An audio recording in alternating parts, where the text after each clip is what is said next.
por supuesto al presidente del Comité Directivo Municipal, a mis compañeros legisladores, al senador Cabeza de Vaca, al diputado Pacheco, a nuestras candidatas. Muchas gracias por sus palabras, gracias Silvia, gracias María Elena, y sobre todo gracias a todas y a todos ustedes por esta oportunidad de reunirnos a platicar. Preparamos una breve presentación.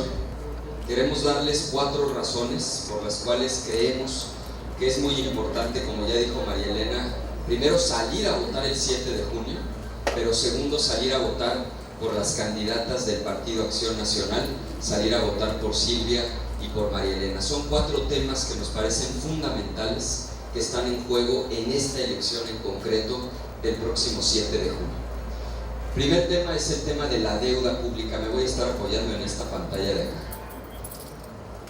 Lo que queremos es detener el endeudamiento abusivo en el que han estado incurriendo muchos gobiernos estatales.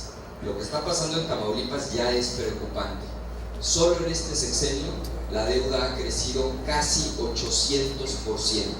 La velocidad a la que se está endeudando el estado de Tamaulipas nos preocupa mucho. Creemos que hay que recordar lo que le ha pasado a México cuando hemos abusado de la deuda pública, recordar para no repetir los errores que ya hemos cometido en el pasado.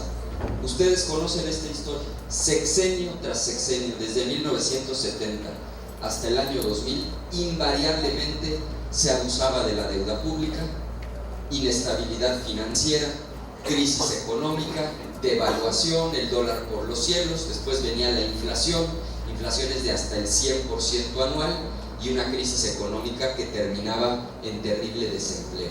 Esa historia es la que no queremos repetir, pero hay que recordarla para no volverla a repetir. Este año es 1981, que me parece explica en buena medida el problema. Los ingresos del gobierno ese año fueron de 1.500 millones.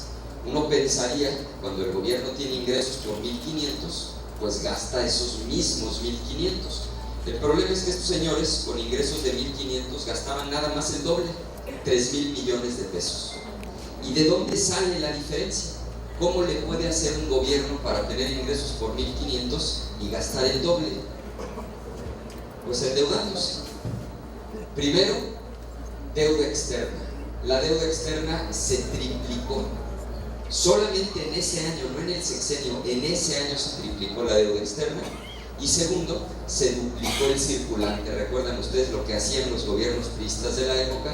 Imprimir más billetes y con esos billetes financiar el gasto público, lo cual evidentemente por una lógica de oferta y demanda provoca inmediatamente después inflación. Todo sube de precio. La inflación ese año fue de casi 70%. La leche subió más del doble. Lo que costaba 1 litro en enero, para diciembre de ese mismo año costaba el doble. Lo mismo pasaba con el pan, con la carne, es decir, todo sube. Bueno, todo sube menos una cosa, ¿verdad? El sueldo de la gente. Eso es lo único que no sube. Todos los precios suben menos el salario.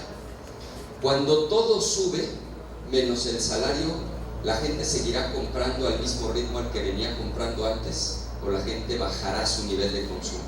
Pues evidentemente que disminuye el nivel de consumo. Y una vez que ya bajó el consumo, cuando la gente no tiene dinero en el bolsillo y compra menos, ¿a poco podemos como país seguir produciendo al mismo ritmo al que veníamos produciendo?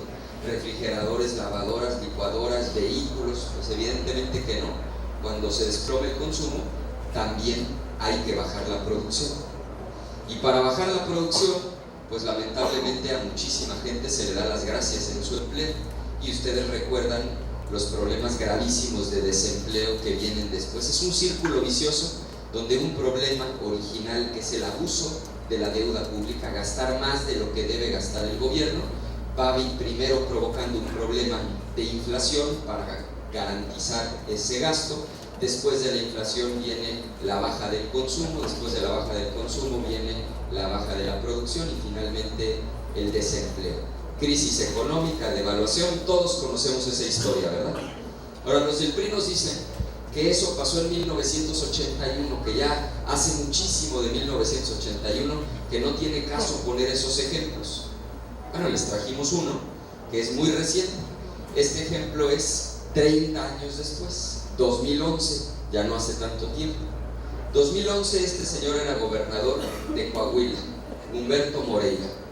Y vamos a ver si de veras ya cambiaron o si volvieron a hacer exactamente lo mismo. Primero se puso a gastar, todo regalaba el gobierno, farmacias de la gente, los uniformes escolares de la gente, unas tarjetas para que la gente fuera inclusive a tiendas de autoservicio a comprar lo que necesitara, como si fuera una tarjeta de débito, las regalaba el gobierno a los ciudadanos, tarjetas telefónicas para que pudieran llamar de manera gratuita a sus familiares. Y claro, al principio todo el mundo estaba encantado. El problema es de dónde sacaban el dinero para financiar todo ese gasto público, porque es muy fácil salir ahorita a endeudarse. El problema es después quién va a pagar la deuda. Cuando él entró al gobierno, la deuda del Estado era de 323 millones en un solo sexenio. Particularmente en los últimos 2 años, ¿saben cuánto aumentó la deuda en Coahuila? A 36.500 millones de pesos. Prácticamente pasó en los últimos 2 años del gobierno. Un poco para daros una idea de qué es pedir 36.000 millones de pesos prestados. Es una casa de interés social en en Coahuila, 2 recámaras, con un baño completo, una cocina, una salita de usos múltiples. Eso en el mercado vale más o menos 300,000 pesos. Alcanza para comprar 120,000 de esas casas. Eso es el tamaño de la deuda que un solo gobernador en solo 2 años contrajo. Ahora, después nos dijeron que ahora sí ya habían cambiado. Dejaron al hermano de gobernador, igual que aquí, por razones distintas, pero igual, le entregó el puesto al hermano. Y el hermano entró al gobierno y dio un discurso diciendo que esto tenía que cambiar, que la deuda era un problema. ¿Y qué creen que acaba de hacer hace un mes? Volvió a pedir prestado, ahora 2.500 millones de pesos.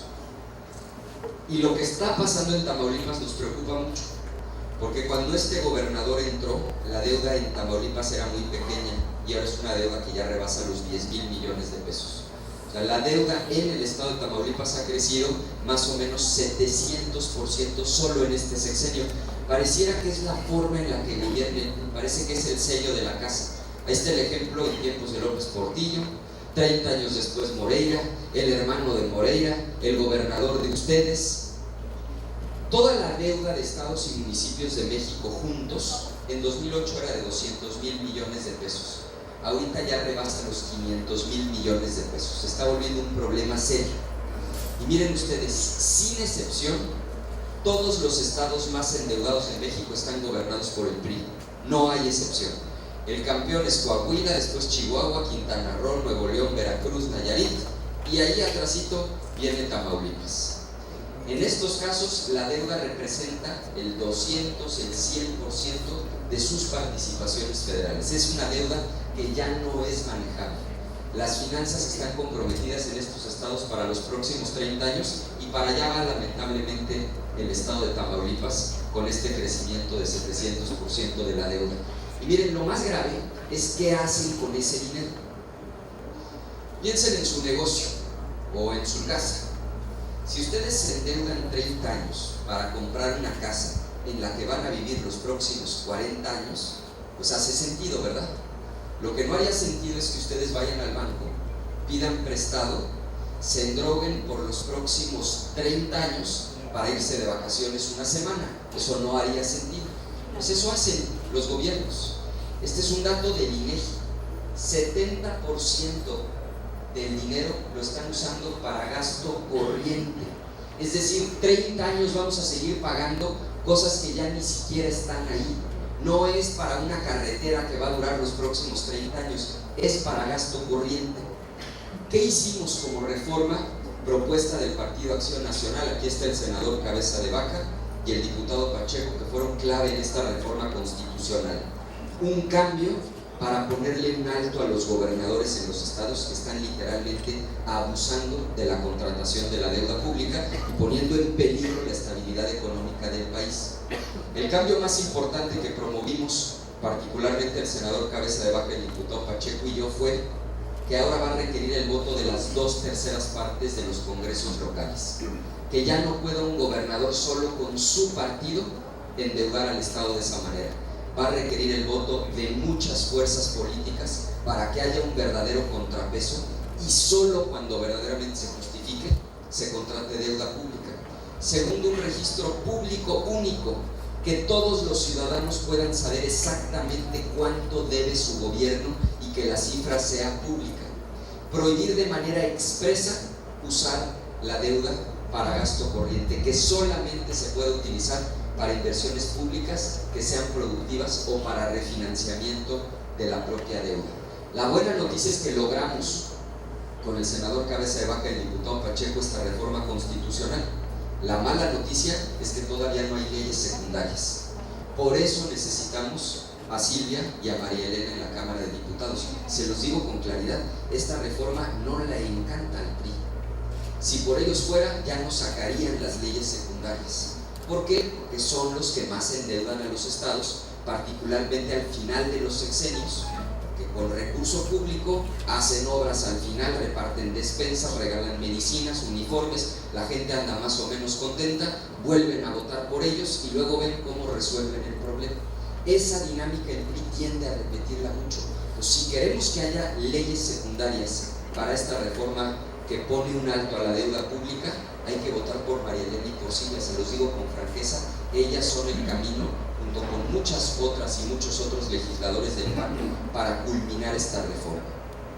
Segundo, nos preocupa la deuda federal y nos preocupa todavía más. Miren lo que está pasando. Este año 2015, no estamos hablando de López Portillo o de Moreira, este año 2015, este gobierno federal priista está contratando la deuda pública más grande que ha contratado un gobierno en México, por lo menos en un cuarto de siglo. Hace 25 años que no se contrataba tanta deuda pública como está ocurriendo ahorita. Y claro que Cabeza de Vaca, Pacheco y yo votamos en contra cuando se votó la ley de ingresos, el apartado del endeudamiento. El problema es que hoy, entre el PRI, su aliado incondicional el Partido Verde y el Partido Nueva Alianza, entre los tres tienen mayoría. Aunque nosotros les votemos en contra, se salen con la suya. Vean el tamaño del problema. Entre todos los estados y municipios del país, piensen los 31 estados, los más de 2.500 municipios que tiene México, entre todos deben 510,000 millones de pesos, que es un dineral. Ahí están los 36,000 de Coahuila, los 10,000 de ustedes, etc. ¿Saben cuánto está contratando de deuda el gobierno federal solo este año? Nada más para este año, más que eso, casi 600,000 millones de pesos. Y claro, de esto no se habla, porque es una noche muy larga en la que se discute la ley de ingresos. Un apartado de la ley de ingresos es el déficit, que en términos claros es la deuda que va a contratar el gobierno durante el año. Ahí sube a tribuna Cabeza de Vaca en el Senado en contra, sube Pacheco en la Cámara de Diputados, pero al final, cuando ellos levantan la mano, son mayoría, se salen con la suya. Al día siguiente en los periódicos simplemente se dice: se aprobó la ley de ingresos. Pero vean lo que está pasando en nuestro país. Hace 25 años que no nos endeudábamos de esta manera. Segunda razón por la cual me parece fundamental que el PRI ya no tenga mayoría en la Cámara de Diputados. Le pongamos un alto a este problema, y por eso otra vez creo fundamental salir a votar, convencer a nuestros amigos de que voten por María Elena, por Silvia y por los candidatos del PAN. Segundo tema que nos preocupa mucho: la economía de las familias mexicanas. 7 de cada 10 mexicanos en este momento dicen que su economía está peor que hace un año. 7 de cada 10. La inmensa mayoría considera que su economía hoy está peor de lo que estaba antes. Vean cómo se ha caído el índice de confianza del consumidor. Se está desplomando. Este índice lo publica el INEGI y se construye de una manera muy sencilla. Todos los meses, casa por casa, van tocando las puertas de los ciudadanos, la gente del INEGI, para hacer 5 preguntas. La pregunta más importante es: ¿cómo está la economía de esta familia? No cómo está la macroeconomía, las reservas internacionales, cómo está su economía personal y familiar. La inmensa mayoría contesta: estoy peor de lo que estaba el año pasado. Ahí está el desplome del índice de confianza del consumidor. Me acuerdo Cabeza de Vaca dando una rueda de prensa diciendo: si suben el IVA, le van a dar en la torre a la economía en la frontera del país. Y los priistas le contestaron a Cabeza de Vaca que no fuera exagerado, que no iba a pasar nada, que era importante que el IVA fuera igual en todo el país. Acaba de publicar el Colegio de la Frontera Norte, que es una institución académica sumamente seria, este estudio. 30% se cayeron las ventas al menudeo en la franja fronteriza. El tiempo le dio la razón. Sí era muy grave el homologar el IVA, el pasarlo del 11 al 16% de golpe, lastimó de manera severa la franja fronteriza. En un rato más vamos a Reynosa, seguramente será uno de los temas centrales. Pero no solo homologaron el IVA en la franja fronteriza, aumentaron el impuesto sobre la renta, cambiaron el régimen de pequeños contribuyentes, redujeron las deducciones. Todo esto ciertamente con el voto en contra de Pacheco, de Cabeza de Vaca, el mío, todos los del PAN, pero como ellos tienen mayoría, terminan haciendo lo que se les pega la gana, aun cuando esto evidentemente está lastimando la economía de las familias mexicanas. Vean cómo se ha caído la inversión extranjera directa. De 12,000 a 10,000, ya vamos en 9,000. La economía está francamente estancada, prácticamente no está creciendo. La economía en México ahorita está creciendo la mitad de lo que crecía hace 2 años. De ese tamaño es el problema. Y quizá lo que más nos preocupa en el PAN, el problema del desempleo. La gente no encuentra empleo. Es un año completo. ¿Cuántos empleos se tienen que generar en México para que toda una generación completa pueda encontrar empleo? Piensen en una generación completita, todos los nacidos, por decir algo, en 1984. Cuando toda esa generación da un paso hacia adelante y dice: nosotros ya terminamos nuestra época de estudiantes, ahora queremos trabajar. México necesitaría generar 1,200,000 empleos cada año para que todo el mundo pudiera encontrar un empleo. Y esto no lo estamos logrando. En este año ya de gobierno priista, aún contando empleos informales, aún contando los informales, solo se generaron 740,000. Eso quiere decir que no están encontrando empleo cada año casi 500,000 de personas. Y el problema es que no es el mismo 500,000, son 500,000 un año que se suman al 500,000 del año siguiente y se suman al 500,000 del año siguiente. Por eso cada vez conocemos más gente que no encuentra empleo. ¿Qué pasa cuando mucha gente busca trabajo y hay poquitos empleos disponibles? Pues se precariza el salario. Imaginen, hay un empleo disponible y 50 personas que lo quieren, pues el sueldo se va a venir para abajo, por una lógica elemental de oferta y demanda. Y eso es lo que está pasando. Estas son cifras oficiales del INEGI. Lo que el gobierno priista nos dice es el número total de empleos. Lo que no nos dicen es el desglose de las cifras. Se están perdiendo los empleos bien pagados, de 3 a 5 salarios mínimos, y los empleos que se están generando son empleos mal pagados de 1 a 3 salarios mínimos.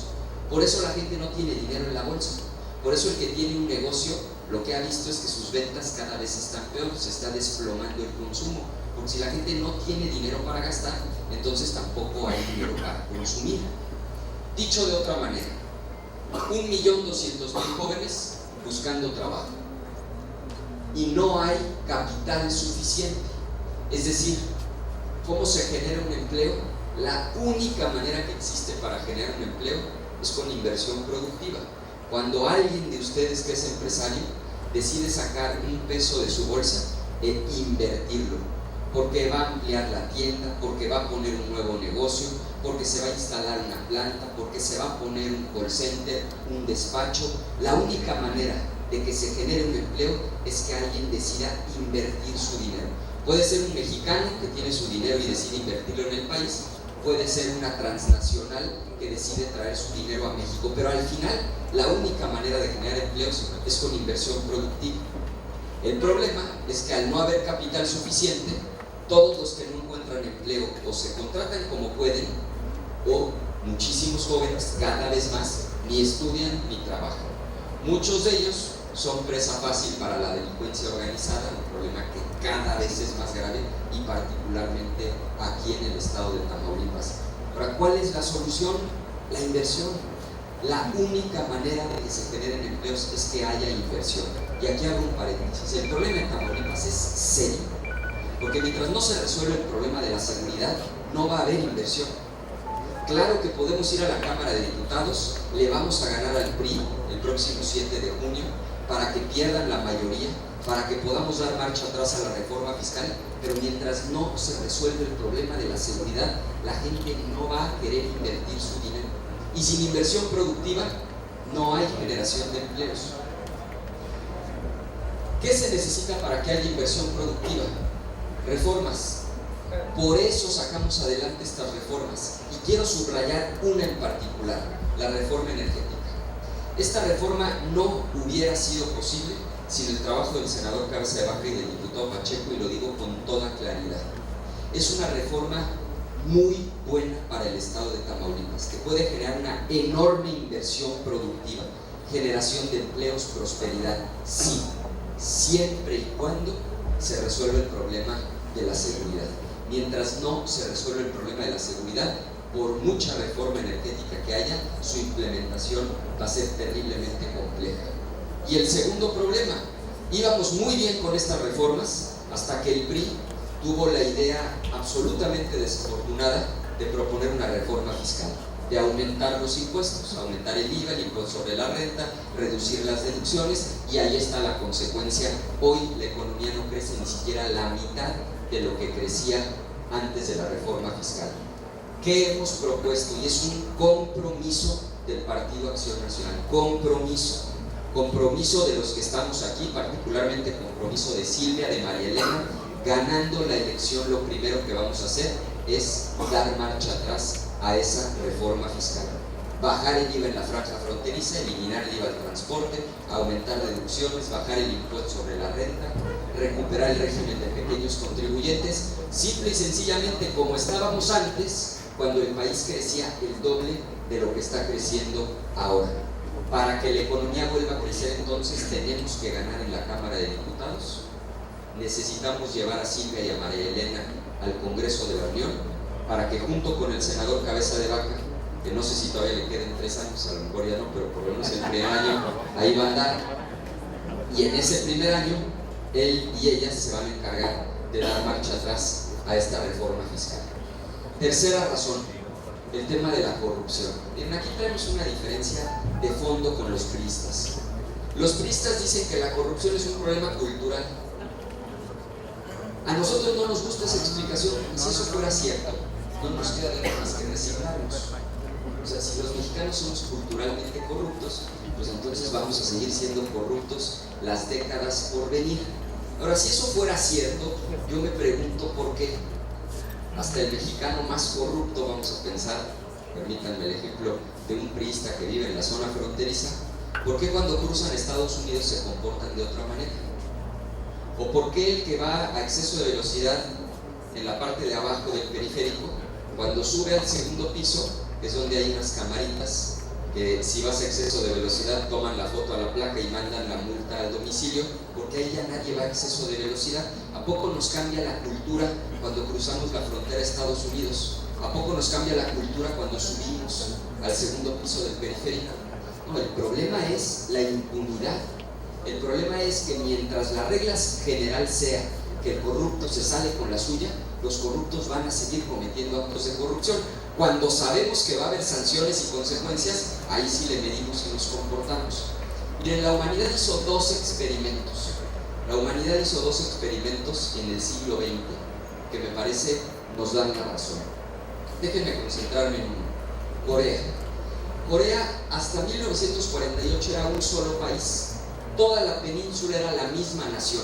Nadie puede alegar que la cultura era distinta, que la geografía, que la idiosincrasia, que es lo que alegan mucho respecto de Estados Unidos. No es que allá hablan otro idioma, es que tienen otra historia, es que tienen otra cultura. Pues estos tenían exactamente la misma cultura, historia, geografía e idioma. En el 48 termina la Segunda Guerra Mundial y pasó esto. Se divide toda la península y se crean 2 naciones, 2 países completamente independientes. Siguen teniendo el mismo idioma, geografía, y la pregunta es, 66 años después, ¿qué pasó?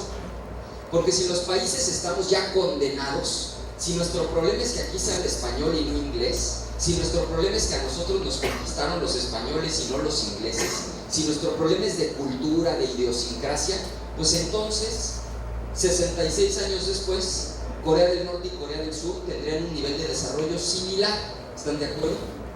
Y resulta que solo 66 años después, vean lo que pasó.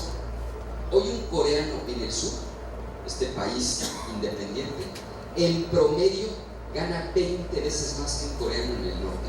No el doble o el triple, 20 veces más. Pasó nada más en 66 años de tener mejores leyes y mejores gobiernos. La esperanza de vida en el sur ya es 12 años mayor. Un niño nace en Corea del Sur, puede esperar vivir 12 años más que un niño que nace en Corea del Norte. ¿Qué hay detrás de eso? El idioma, la cultura, la geografía. No, políticas públicas correctas, políticos honestos que no se roban el dinero, políticas públicas bien pensadas de salud, de educación, de higiene, de alimentación, tienen mejor calidad de vida. La economía en Corea del Sur ahorita crece 300% más rápido que la economía de Corea del Norte. Es decir, un país sí puede cambiar, y no estamos hablando de algo que pasó en 500 años, pasó nada más en 66 años, y los resultados se empezaron a ver muy pronto, de tal manera que los grandes problemas que tiene México, y particularmente el tema de la corrupción, sí tienen solución si corregimos el sistema. El problema es que hoy está diseñado el sistema para que el corrupto se salga con la suya, y ahorita les voy a explicar por qué. Primero vean el tamaño del problema de lo que representa la corrupción en México. El Banco Mundial dice que nos cuesta 1.5 billones de pesos cada año. ¿Será mucho o será poco 1.5 billones? Les pongo dos ejemplos de lo que es. Este aeropuerto que pretende construir el gobierno federal, que calculan que va a tomar 7 años construirlo, va a ser la obra más costosa que haga el gobierno probablemente en una década, pues alcanzaría para hacer 10 de esos cada año. De ese tamaño es el problema de la corrupción en nuestro país. Otro ejemplo, esta es la universidad más grande de toda América Latina, la UNAM. La UNAM tiene 330,000 alumnos. ¿Cuántos votantes hay aquí en Tampico? ¿Pero votantes o ciudadanos? Votantes. Bueno, el doble de todos los adultos que viven en Tampico, el doble de todos los adultos que viven en Tampico es el número de alumnos que tiene la UNAM. Bueno, lo que nos cuesta la corrupción alcanza para 45 veces el presupuesto de la UNAM todos los años. Te digan la cantidad de dinero que se están metiendo a la bolsa los corruptos en nuestro país. Ya se enojaron. Transparencia Mexicana estima que solo en trámites básicos los hogares mexicanos gastan 32,000 millones de pesos al año. A los que más caro les sale es a los más pobres. Dice Transparencia Mexicana que los más pobres, es decir, los que ganan hasta un salario mínimo, se gastan una cuarta parte de todo su dinero en sobornos. Una cuarta parte. De cada 4 pesos, 1 peso. Piensen en el trámite para inscribir al niño en la escuela, el trámite en el Ministerio Público, el poder recibir los servicios básicos. Ocupamos el lugar 103 de 107. Somos uno de los países con más corrupción de todo el mundo. Son datos de Transparencia Internacional. El Foro Económico Mundial, que cada año publica un índice global de competitividad, en México, el obstáculo más importante para hacer negocios por encima de cualquier otro, claro que en el estado de Tamaulipas es la seguridad, pero cuando se ve ya en el contexto del país completo, el obstáculo número 1, la corrupción, 20%. 1 de cada 5 contesta: mi problema para hacer un negocio en México es la corrupción. Porque para todo, que si el uso de suelo, el gobierno municipal, el gobierno del estado y protección civil, y si la obra es pública, entonces se la dan a su cuate y no al que ofrece el menor precio. Corrupción por todos lados. ¿Qué queremos que pase en México? Pues lo que pasa en otros países, como lo que pasó en España, que los que cometan un acto de corrupción se vayan a la cárcel. ¿Qué pasó en España? Las autoridades de Suiza avisan que hay políticos que están moviendo dinero en sus cuentas bancarias. Le avisan a la Fiscalía Anticorrupción, 6 meses investigan a esos políticos se les consigna ante un juez de la Audiencia Nacional 51 personas detenidas, entre ellas el secretario general del Partido Popular en Madrid. Los partidos los expulsan de sus filas. Esto es lo que debería de pasar en México. En México no pasa eso. En México, por regla general, el político corrupto se sale con la suya, salvo cuando un gobierno quiere dar una muestra de que las cosas cambiaron. Entonces detienen a alguien muy simbólico, pero es simplemente tapar el sol con un dedo, porque en la realidad la corrupción ahí sigue y los políticos se siguen enriqueciendo a costa del pueblo. ¿Qué propusimos en el PAN? Un sistema nacional anticorrupción. Miren, déjenme explicarles por qué en esta lámina hay tanta corrupción en México. El sistema está diseñado para que los corruptos se puedan mover de manera muy cómoda. Fíjense bien, ¿quién le hace la auditoría a un gobierno, por ejemplo, al gobierno del Estado? Vamos a suponer que la Auditoría Superior de la Federación lo revisa. Una vez que la Auditoría Superior de la Federación termina de revisar a los gobiernos, hace observaciones y concretamente una cosa que se llama promoción de responsabilidad. Una promoción de responsabilidad es una acusación concreta. Este funcionario público con nombre y apellido violó esta ley, el desvío fue de tanto dinero y esta es la sanción que le corresponde. En un año completo, la Auditoría Superior de la Federación hizo 2.500 promociones de responsabilidad. Son 2.500 casos concretos. Es un expediente choncho, cada uno de los 2.500 casos, con pruebas, con nombres, con apellidos, con montos. ¿Saben de esos 2.500 cuántos resultaron con la sanción más alta? En todo México, échenle un número de 2.500, ¿cuánto sería razonable? Pues los 2.500, ¿no? Pues por ahí anda, 7 de 2.500. ¿Por qué? Por una razón muy simple. Imagínense que aquí tengo yo el expediente. Este es un folder. Ahí viene el nombre del servidor público. Ahí dice que el de obras públicas, en lugar de adjudicar la obra a través de una licitación al que ofreciera la mejor calidad y el menor precio, se la dieron a su cuate, le pagaron un sobreprecio. ¿A quién creen que la Auditoría Superior de la Federación le tiene que entregar ese expediente? Se la tiene que entregar, si la observación es al gobierno del Estado, se la tiene que entregar a un empleado del gobernador, que es el secretario de la Contraloría. ¿Ustedes creen que el empleado del gobernador, el secretario de la Contraloría, se va a esforzar en que resulte culpable su compañero del gabinete de obras públicas? ¿O en que resulte culpable su jefe que lo nombró y que además lo puede correr al día siguiente, que es el gobernador del estado? Pues no. Esa es la razón por la cual de 2.500 promociones solamente hay 7 sanciones. ¿Qué propusimos Cabeza de Vaca, Pacheco y su servidor? Un cambio estructural. Que ese expedientito suena muy simple, pero imagínense la diferencia. Ya no va a ir a dar al escritorio del gobernador o al de su secretario de la Contraloría. Ese expediente ahora con la reforma va a ir a dar a un tribunal federal autónomo, con magistrados nombrados por 15 años que nadie puede remover, que los van a nombrar directamente los senadores sin que participen ni el presidente de la República, ni los gobernadores, ni los presidentes municipales. Van a ver la diferencia.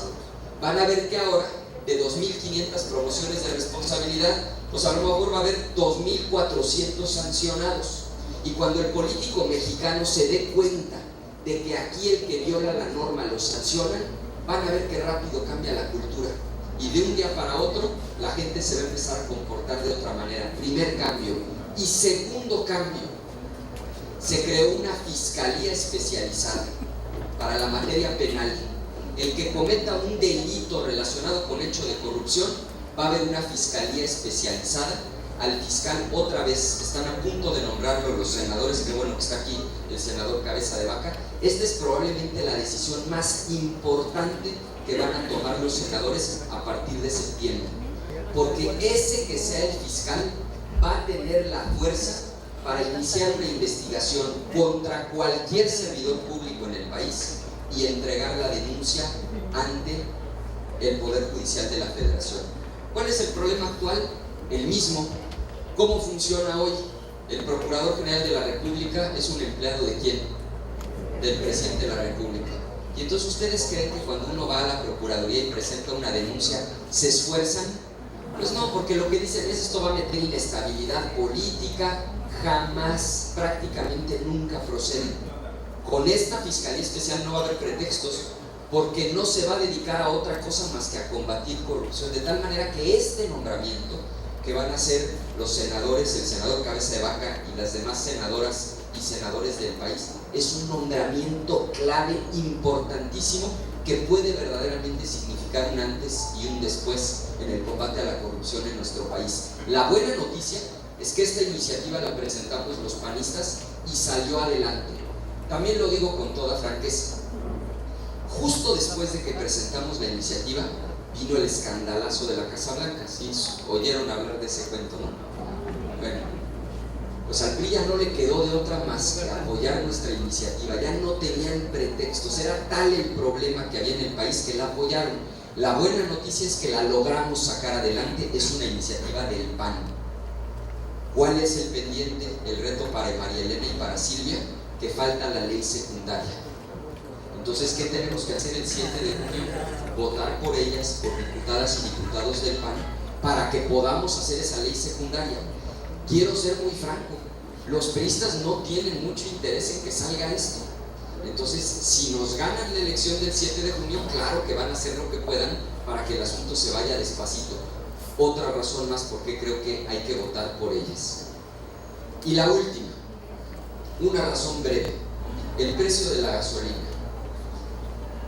¿Qué ha pasado con el precio del petróleo en los últimos 6 meses? Ha bajado, ¿verdad? Un barril de petróleo hace 6 meses costaba más o menos $100.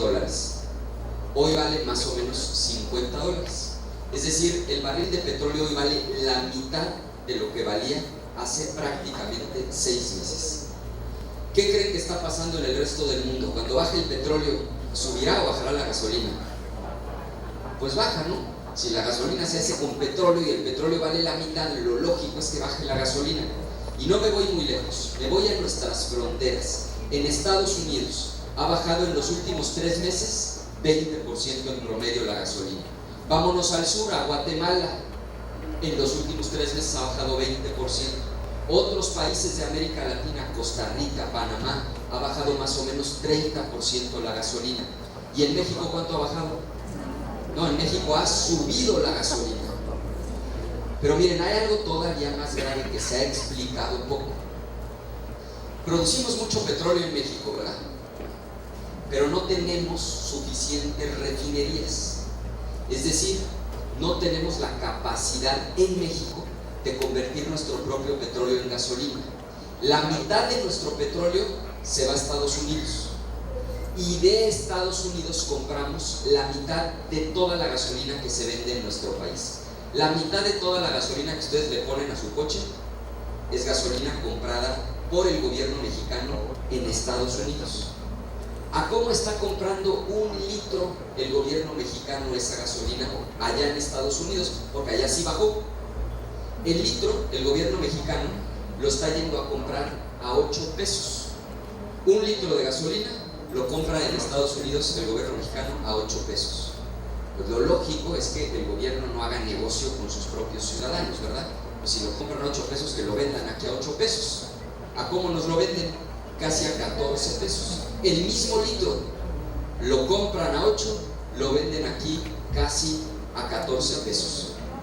Y claro, los priistas nos quisieron decir: ¿y por qué no bajó la gasolina cuando gobernaba el PAN? ¿Por qué Calderón no bajó la gasolina? Esta raya azul es el precio de la gasolina en Estados Unidos. Si se fijan, sube y baja porque allá no lo fija el gobierno. Es una lógica de oferta y demanda. Si baja el precio del petróleo, si hay capacidad de refinación, baja el precio. Si sube el petróleo, sube la gasolina. Como en México lo fija el gobierno, siempre se ve una línea. Este es entonces cuánto costaba la gasolina en Estados Unidos, obviamente haciendo la conversión de dólares a pesos. Ahorita está más o menos en 8 pesos el litro. Este es el precio de la gasolina en México. Este es todo el sexenio del presidente de Calderón. Si se fijan, prácticamente por regla general, la gasolina en México siempre estuvo más barata que en Estados Unidos. Hasta que llegó al gobierno el PRI, se empezó a abrir la brecha y vean nada más la grosería de lo que estamos viviendo actualmente. En México casi 14 pesos, en Estados Unidos menos de 8 pesos. ¿Qué decimos los panistas? Pues muy simple, si bajó el petróleo, debe de bajar la gasolina. Lo que nosotros estamos proponiendo de manera concreta es que ya a partir de 2016 se liberalice el precio de la gasolina en una lógica de oferta y demanda. Ya logramos, y esta fue una iniciativa del senador Cabeza de Vaca, y yo me acuerdo que este fue un debate tremendo, él logró que se pusiera en la ley a partir de 2018. Claro, no sabíamos que se iba a desplomar de esa manera el precio del petróleo, por eso lo veíamos como un extraordinario logro, que además lo es, y se lo reconozco al senador Cabeza de Vaca, sino que además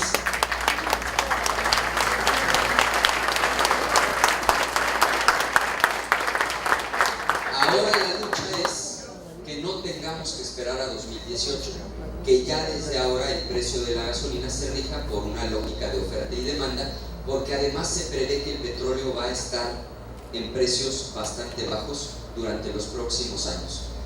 Y concluyo diciéndoles, creo que esta es una elección histórica para nuestro país. Lo que nos estamos jugando es muchísimo. Nosotros no les pedimos que voten por el PAN para ver cómo obstaculizamos al gobierno del PRI. Lo hemos demostrado. Esas reformas son las reformas que nosotros proponíamos cuando estábamos en el gobierno y que los priistas se dedicaron a obstaculizar. Ahora que nosotros estamos en la oposición, no hemos sido mezquinos, no les pagamos con la misma moneda, no les dijimos, como ustedes nos bloquearon, ahora nosotros los bloqueamos a ustedes. Nos necesitaban, porque 2/3 partes no las tienen en ninguna de las dos cámaras. Si los panistas hubiéramos votado en contra, no habría habido ni reforma laboral, ni de telecomunicaciones, ni de competencia económica, ni energética, ni política electoral, ni sistema nacional anticorrupción. Todas esas reformas fueron posibles porque nosotros fuimos responsables, porque votamos a favor. Pero ahora, para sacar las leyes secundarias, es indispensable que el PRI no tenga mayoría en la Cámara de Diputados. Hoy la tienen por un solo voto. Somos 500 diputados en total. Ellos tienen, entre ellos y sus aliados, 251. De tal manera que es crucial que este 7 de junio convenzamos a todos nuestros conocidos de votar por María Elena, por Silvia, que ganemos esta elección para cambiar el rumbo del país. Cambiar el rumbo para recuperar la paz y la tranquilidad. Cambiar el rumbo para detener el endeudamiento excesivo. Cambiar el rumbo para que la economía vuelva a crecer y cambiar el rumbo, sobre todo, para limpiar la casa, para poner a los corruptos en su lugar con el Sistema Nacional Anticorrupción. Nosotros estamos recorriendo el país, hablando con los ciudadanos, con el mejor argumento, que es hablar con la verdad. A mí me gusta mucho aquel verso de Díaz Mirón que dice: la verdad austera y sola, que brilla como el silencio de una estrella por encima del ruido de una ola. Con esa verdad es con la que queremos convencer a los ciudadanos, con mucho amor a México. Yo los invito a que este 7 de junio salgamos a votar, a que votemos con el corazón, a que votemos por Silvia, a que votemos por María Elena y a que aquí en Tamaulipas lo creamos de todo corazón. En 2016 vamos a hacer historia, vamos a ganar la gubernatura y en el 18 vamos a recuperar la presidencia de la República. Muchas gracias.